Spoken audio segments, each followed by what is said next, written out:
கதை பேசலாம் வாங்க. நிகழ்வுக்கு கலந்து கொண்ட அனைவருக்கும் வணக்கம். நான் இன்னைக்கு பேச போறது எழுத்தாளர் திப்பு ரஹீம் எழுதிய ஈசல்கள் என்ற சிறுகதை புத்தகத்திலிருந்து ஈசல்கள் என்ற சிறுகதை தான். இந்த ஈசல்கள் சிறுகதை இப்போ நடந்துட்டு இருக்க சம்பவத்தை ஒட்டி உள்ள கதை. ஒரு நல்ல குடும்பம், கணவன் மனைவி 4 குழந்தைகள், உள்ள அருமையான மாளிகை, 4 பேர் வாழ்றாப்புல, நல்ல ஒரு வீடு. அதுல அபுதர் இவர் தான் குடும்ப தலைவர். இவர் ஒரு கட்டட நிறுவனத்துல மேனேஜரா வேலை பார்க்குறாரு. மனைவி குடும்ப தலைவி, நல்ல கலகலப்பானவங்க. குழந்தைகள் அது போல 2 ஆணு 2 பெண்ணு. கணவர் எப்பவும் வேலைக்கு போயிட்டு திரும்ப வந்தாலும் வீட்டுக்கு வந்து தான் சாப்பிடுவாரு. அங்க சாப்பிட்ற பழக்கம் இல்லை. அப்படி வீட்டுக்கு சாப்பிட வரும்போதே வீடு ரணகலமா இருக்கும். சாப்பாடு எங்க அது இதுன்ட்டு. அதே மாதிரி உள்ள வரும்போது பிள்ளைகளுக்குள்ள அப்பா வரும்போது யாரு முதல்ல தொடுறா அப்படிங்கிறது பந்தயம் நடக்கும். அவ்வளவு குஷியான வீடு.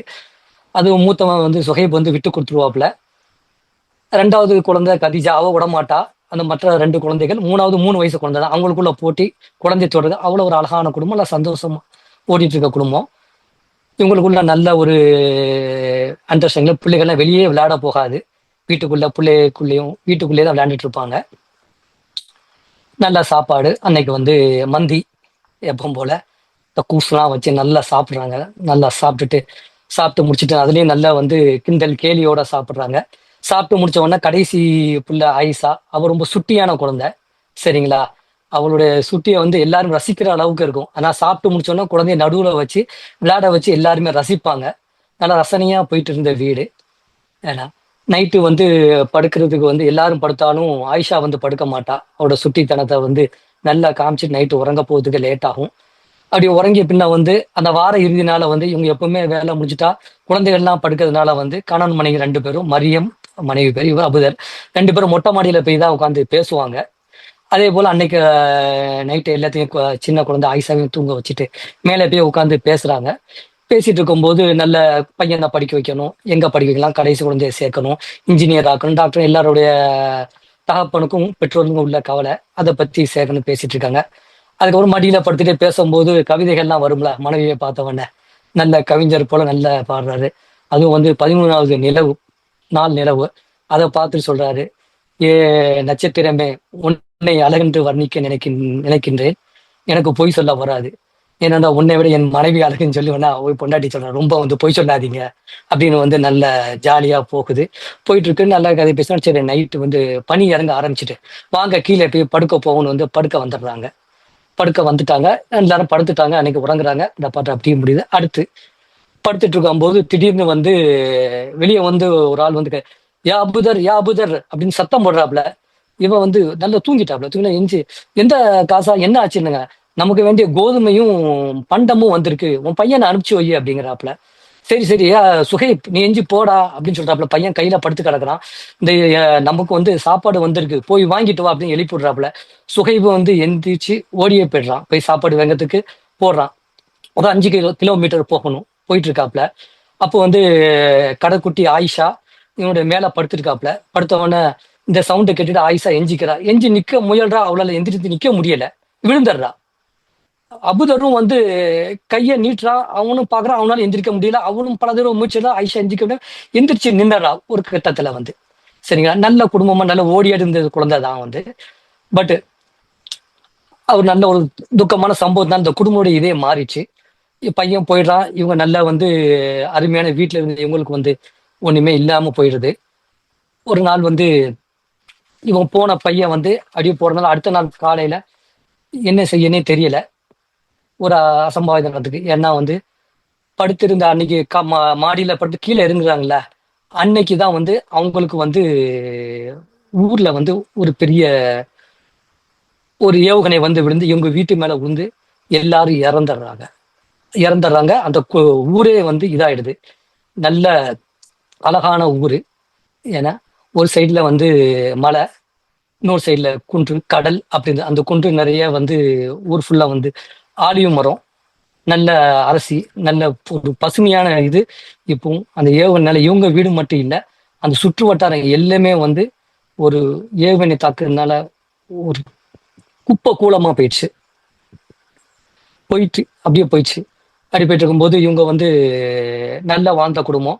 இப்போ என்ன செய்யணும் தெரியாம ஒரு நிலைமைக்கு அந்த அகதி இதுல வந்து இது வந்து சுகை போயிருக்காப்புல.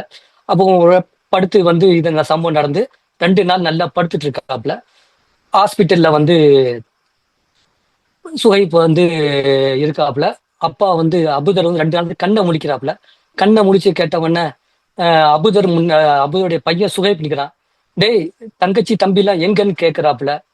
அப்ப எல்லாருமே வந்து அந்த இதுல இறந்துட்டாங்க. நம்ம ஆயிஷா மட்டும் அங்க படுக்கிறான்னு பார்க்கணும். ஆயிஷாவோட கைகள் 2 துண்டிக்கப்பட்டிருக்கு. அபுதருக்கு வந்து கால் இல்ல.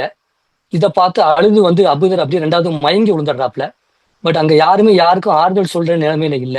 அங்க எல்லாருமே ஒவ்வொரு ஆளும் ஒவ்வொரு இதுல பாதிக்கப்பட்ட மக்கள் எல்லாருமே அழுது வறண்டு போய் இருக்காங்க. எல்லாருமே வந்து யாருக்குமே ஆறுதல் சொல்ற மாதிரி இல்ல. இந்த நிலைமையில தான் அந்த ஊரே மாறிட்டு நல்ல மாளிகை போல வாழ்ந்த வீடு வந்து இப்போ இவங்களுக்கு வந்து கடைசியில வந்து 6 மாசம் கழிச்சு அந்த இடத்த போய் பார்க்கும்போது வீட்டுல வந்து சின்ன ஒரு கூடாரமா துணியில போட்டு தங்குறாங்க.